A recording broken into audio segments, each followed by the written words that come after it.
Fiquei feliz quando, desembarcando, vindo da minha querida cidade de Manaus, vi que o plenário ainda estava em atividade e, assim, tenho a chance já de iniciar a semana, essa segunda-feira, vindo à tribuna e falando a respeito da situação do momento político por que passa o país. Eu não assisti todos os pronunciamentos, mas eu tenho lido com muita atenção os noticiários nacionais e algumas preocupações e, ao mesmo tempo, algumas mobilizações.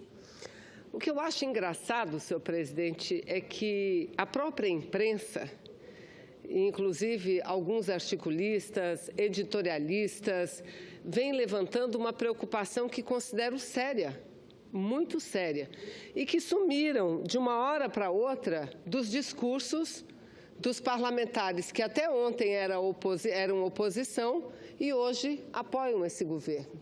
E eu estou aqui me referindo ao risco que corre de encerramento à Operação Lava Jato. Todos os meios de comunicação, sem exceção nenhuma, levantam não apenas preocupações, mas levantam fatos concretos que comprovam e mostram como a Operação Lava Jato já há algum tempo vem sofrendo impactos no sentido de enfraquecê-la, no sentido de inviabilizá-la. O exemplo está no deslocamento, na transferência de quase todos os delegados da Polícia Federal que atuavam diretamente na operação. Tomamos conhecimento hoje de que a Associação dos Policiais, dos Delegados, já solicita o afastamento do diretor-geral da Polícia Federal. Mais do que isso, nós tivemos no ano passado, no fervor da crise da presidenta Dilma, vivida pela presidenta Dilma, a divulgação de uma gravação entre um colega nosso e um correligionário seu também do PMDB. Eu aqui me refiro à fala que teve Romero Jucá com Sérgio Machado, que, aliás, eu acho que é a mais lida, é a mais ouvida nos últimos tempos em nosso país, pela concretude daquela exposição e pelo fato de que tudo, absolutamente tudo previsto naquela época está sendo feito, está sendo operacionalizado nesse momento. O que disse o senador Jucá no sentido de buscar e conquistar o apoio de um partido importante como o PSDB dos tucanos, dizendo o seguinte: é preciso esse governo de transição, um governo não eleito, para que possa fazer efetivamente as respostas antipopulares que o Brasil precisa, reforma trabalhista, reforma previdenciária. É preciso isso. E o PMDB trabalhou tanto nessa questão que abraçou o programa neoliberal do PSDB e deu o nome de Ponte para o Futuro, que, aliás, depois Fernando Henrique Cardoso denominou de pinguela, dizendo uma pinguela frágil, mas é o que temos, portanto, temos que segurar essa pinguela frágil. Diziam isso, que era preciso um governo não democrático para aprovar essas medidas. E vejam, querem aprovar uma reforma da Previdência, tirando o dinheiro do povo trabalhador, que é uma vergonha, tirando o direito do trabalhador do campo, porque sempre a Previdência serviu como incentivo para diminuir a transferência daqueles que vivem no campo com muita dificuldade para as cidades, para diminuir a migração rural para a cidade, pois eles querem acabar, exigir também contribuição do agricultor, do pequeno agricultor, aquele que sofre, aquele que trabalha muito mais do que ganha e acham que recebe muito, tendo direito lá no avançar da idade à aposentadoria. Então, veja, disse isso Jucá ao Sérgio Machado, mas disse mais, disse também que era preciso derrubar a presidenta Dilma para estancar a sangria da Lava Jato. E até hoje ele tenta, em vão, dizer que não era bem isso que ele estava falando, não era bem para parar a operação. Não era bem isso. É isso sim. Querem parar a Operação Lava Jato e eu repito com todas as letras, Todos os editorialistas, revistas, jornais estão levantando com muita ênfase a preocupação. E, repito, não baseado numa mera preocupação, mas baseado em fatos concretos.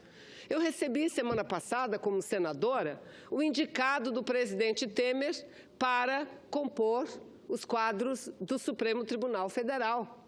Ou seja, a instância máxima da justiça brasileira, que é ministro desse governo licenciado.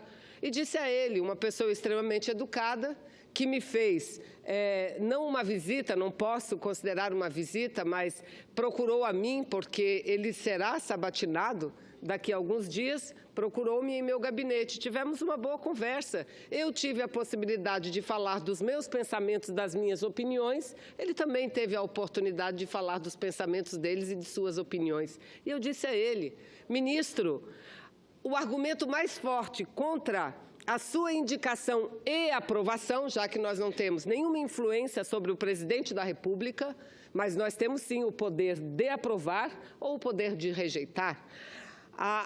O argumento mais forte que pesa contra Vossa Excelência foi exatamente escrito por Vossa Excelência. Foi ele quem escreveu que não é correto, não é justo, que alguém que tenha ocupado ou que ocupe cargo de confiança de um presidente da República, por este seja indicado para compor o Supremo Tribunal Federal. Porque parecia, primeiro, gratidão e, segundo, tiraríamos o caráter imprescindível da imparcialidade da Corte Máxima do Brasil. Ele escreveu, ele assinou, e baseada nisso, senhor presidente, senhoras e senhores senadores, companheiros e companheiras, é que eu vou me portar. Aliás, onde estão aqueles que até pouco tempo, quando a presidenta Dilma indicava membros para não só o Supremo, mas para o STJ, que dizia, não pode ter políticos, só técnicos. Onde estão esses? Onde estão esses? Esses sumiram ou tão rapidamente mudaram de opinião? Porque, vejam, as indicações feitas pela presidenta Dilma foram indicações técnicas, jurídicas, todas elas, tanto que aprovadas por larga maioria.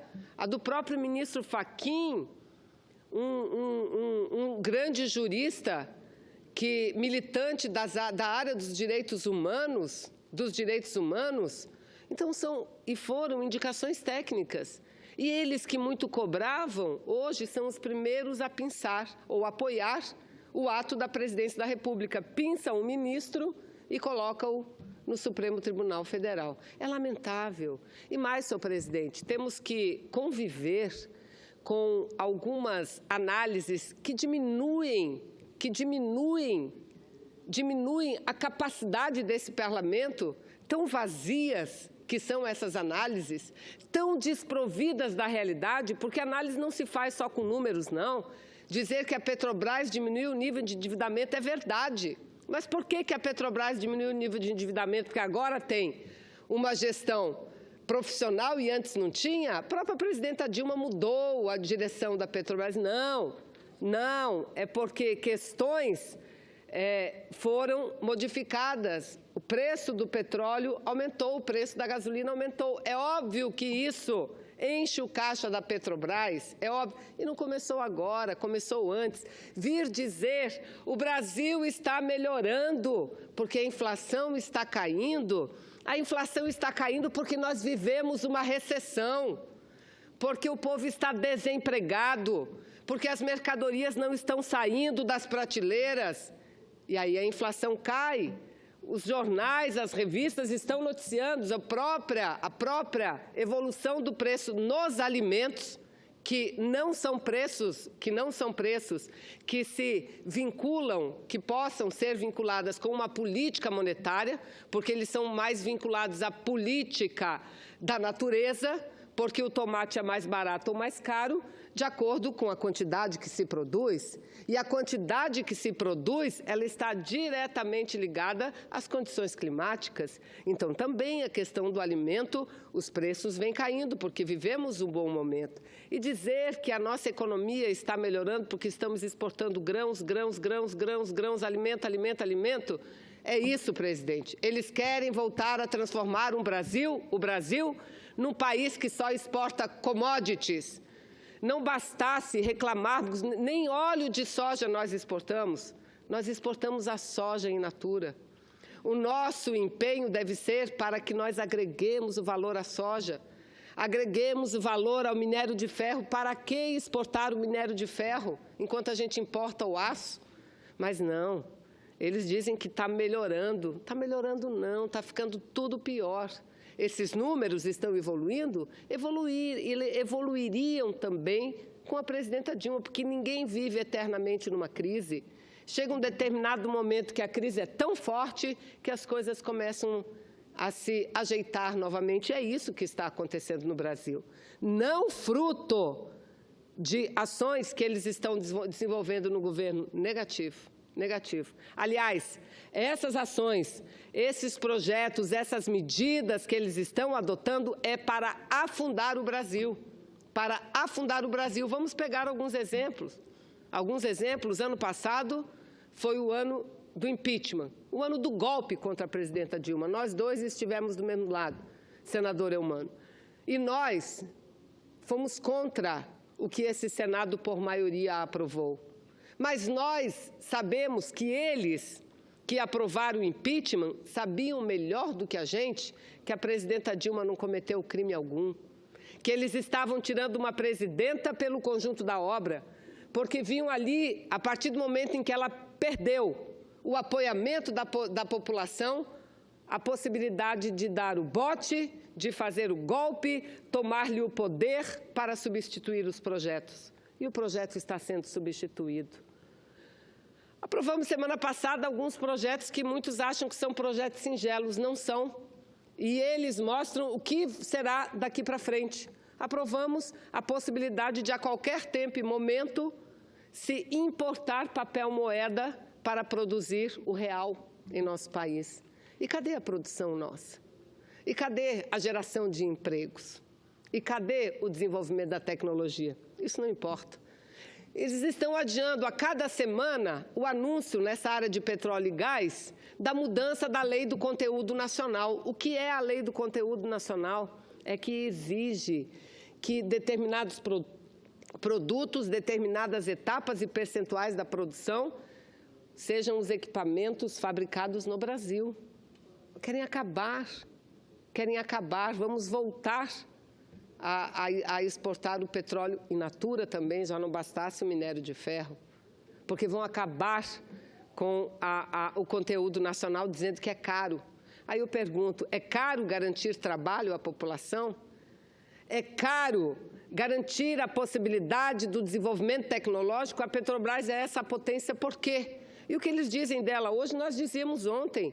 Aliás, apontam outras saídas. A Petrobras já melhorou, mas tem que melhorar mais. E para melhorar mais tem que vender ativos, vender refinarias, vender subsidiárias. Não tem que vender coisa nenhuma. Não tem que vender a reserva do petróleo do pré-sal, uma das maiores do planeta. E é isso que eles querem fazer, vender isso, entregar para o capital privado. Assim como entregaram a possibilidade de trazer de fora, gerar emprego lá nos Estados Unidos, lá na Alemanha, quem sabe até na China. Porque nós não mais produziremos papel moeda, ele virá prontinho, importado para cá, sem problema nenhum. E com a aquiescência deste governo, não com a nossa. Então, senhor presidente, o que nós estamos ouvindo é exatamente aquele consórcio que trabalhou para derrubar a Dilma, é o mesmo consórcio que hoje trabalha para dizer que está tudo bem. E nós dizemos não está bem. Ano passado, além do golpe, tivemos, e olha, que tiraram uma presidenta que não tem uma citação na Lava Jato. Tentam forçar a barra, dizer que contribuição para a campanha dela e do vice-presidente era fruto que era citação. Nós queremos ver a citação, a presidenta negociando propina. Não apareceu e não vai aparecer. Enquanto que os seus ministros, aliás, o indicado agora recentemente tem mais de 34 citações. 34. Quer dizer, o ex-presidente Lula não podia ser ministro porque era desvio de finalidade. Esse agora pode. Não é mais desvio de finalidade. Não é mais, ou seja, é a velha história dos 2 pesos e 2 medidas. A lei para mim, a lei para você e não para mim. A regra dura para você, mas não para mim. É É essa velha história em que eles se baseiam. É essa velha história que eles se baseiam. Então, além desse golpe que teve o ano passado, nós concluímos o ano da forma mais triste que nós poderíamos ter concluído. O Congresso aprovou por larga maioria, e eu sei, eu tenho exata noção da condição que nós nos encontramos aqui de minoria hoje, mas sei que logo, logo teremos o apoio da população. Aliás, está muito bem na hora do movimento Vem para a Rua, ética na política, voltar a se mobilizar, chamar as manifestações, bater as panelas. Está na hora disso tudo. Querem acabar com a Lava Jato e está todo mundo quieto? A Fiesp, cadê a Fiesp? Para dizer que tem que punir, que tem que acabar com a corrupção. Onde é que está o pato da Fiesp? Está na hora de aparecer de novo. Eles não queriam manter a Lava Jato, o que eles queriam era tirar a Dilma do poder, era mudar o projeto de país, o projeto de nação. Concluir um ano votando o limite dos gastos públicos. Limite para quê? Para saúde, educação, infraestrutura, ciência e tecnologia, segurança, e a gente está vendo o problema de segurança no país. E muita gente, muitos dos meus colegas diziam, que país é esse? Que governo é esse? Eu que pergunto agora, que governo é esse? Olha o que está acontecendo no Espírito Santo. Olha o que aconteceu no meu Amazonas, o que aconteceu em Roraima, na nossa querida vizinha, o estado de Roraima. Olha o que aconteceu em Boa Vista. Então, eu que pergunto, eu poderia perguntar que governo é esse? É esse país que está melhorando? É esse o país que está melhorando? Mas, enfim, aprovaram o limite dos gastos públicos para a área social e de infraestrutura. Para os gastos financeiros, nada, nenhum limite continua. Se o Banco Central quiser dizer... Se a Selic for aumentada em 3 pontos, não tem problema. O governo bancará os juros. Bancará os juros. Aliás, eles se vangloriam e vêm como uma carta na manga a possibilidade de iniciar uma queda na taxa de juros. Está começando tardiamente, era para ter começado o ano passado. Era para ter começado o ano passado. Porque o que desvia o dinheiro do público para o privado, somente no pagamento da taxa de juros, isso sim é um crime de lesa pátria. Era para ter baixado já. Nós fechamos o ano de 2016 com o usurpador Temer no poder, com as maiores taxas do planeta, proporcionalmente maior do que em qualquer outro momento. Agora, eles estão baixando porque tem que baixar, mas já tinham que ter baixado antes. Ou seja, eles dizem, primeiro vamos ajeitar para depois cuidar do emprego. Não vai cuidar do emprego coisa nenhuma. Como é que vai cuidar do emprego? Vendendo ativos da Petrobras? Como é que vai cuidar? Acabando com a lei de conteúdo nacional? Permitindo a importação de papel moeda? É assim que vai acabar com o emprego? Que vai diminuir o desemprego? Não, assim eles vão acabar com o emprego. Vão acabar com o pouco que tem. Vão acabar com essa política que vislumbrou a construção de um país independente, tecnologicamente desenvolvido. E dizer que está tudo bem, não está tudo bem. Que o Brasil melhorou? O Brasil não melhorou, mas eu faço um desafio a eles. Falem da Lava Jato. Venham para a tribuna e digam que não pode indicação política para o Supremo Tribunal Federal. Não dizem, caladinhos. Quietinhos. Por quê? Porque a única expectativa que eles têm é que seja mais um parceiro lá no Supremo Tribunal Federal. Mais um parceiro. Espero que não ocorra isso e vou trabalhar para isso. E olha, eu não estou aqui polemizando com o ministro, eu estou aqui polemizando com os meus colegas e chamando a coerência. E eles que não vêm, não digam, mas no passado não. Vamos colocar as cartas na mesa. Vamos colocar as cartas na mesa. Todas as indicações últimas foram técnicas, jurídicas, não políticas como essa agora. O Brasil, ele vem piorando a condição de vida da sua gente. O pior, a perspectiva que se apresenta é de pior ainda maior. A reforma na Previdência, eu ouvi dizer aqui que a Previdência é deficitária, mas vai melhorar com a reforma? Não vai melhorar. Colocam a carroça na frente dos bois. Por quê? Porque, para eles, o mais importante é o lucro do empresário, do investidor, do especulador, do que a qualidade de vida do povo. Uma reforma na Previdência que, mesmo ampliando o tempo de contribuição para 49 anos, e olha, os senhores e as senhoras que trabalham aqui, 49 anos tem que contribuir para poder se aposentar, com salário integral, Não, acabou a possibilidade de salário integral. A pensão, ninguém mais pode acumular pensão com aposentadoria, imagina.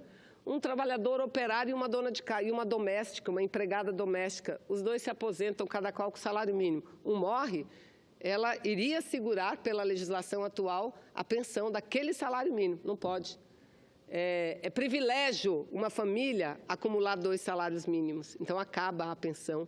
A pessoa que ficou viva tem que escolher entre a sua aposentadoria ou a pensão. Isso é justo com o povo pobre? Com o povo honesto, trabalhador, que rala sol a sol? Tirar 5 anos de diferença das mulheres, gente. Isso não é um benefício que nos foi dado, não. Isso é um reconhecimento do Estado ao cumprimento de uma tripla jornada de trabalho. Uma tripla jornada de trabalho, porque nós desenvolvemos papel do Estado e não somos pagos por isso. Não tem creche para as crianças, a Constituição manda ter creche. Não só para a filha da mãe, para a filha do pai também. Só que na hora que não tem a creche, o pai sai, a mãe fica. Sai para trabalhar, mas ainda tem que cuidar do filho, fazer a comida, a alimentação. A comida, a alimentação. Ah, a mulher vive mais do que o homem. Vamos investigar, então, por que mulher vive mais do que o homem. Não é porque cuida mais da sua saúde, não. É porque não tem morte violenta. Tem, mas em número muito menor. Por isso a expectativa de vida da mulher é maior. Agora, penalizar novamente um país, minha gente, um país que tem um Senado de 81 senadores e só 12 mulheres, um país que discrimina, que maltrata as mulheres, agora ainda dá um golpe de morte contra elas, dá um golpe de morte. É lamentável que isso esteja acontecendo na reforma da Previdência, mas vamos lá.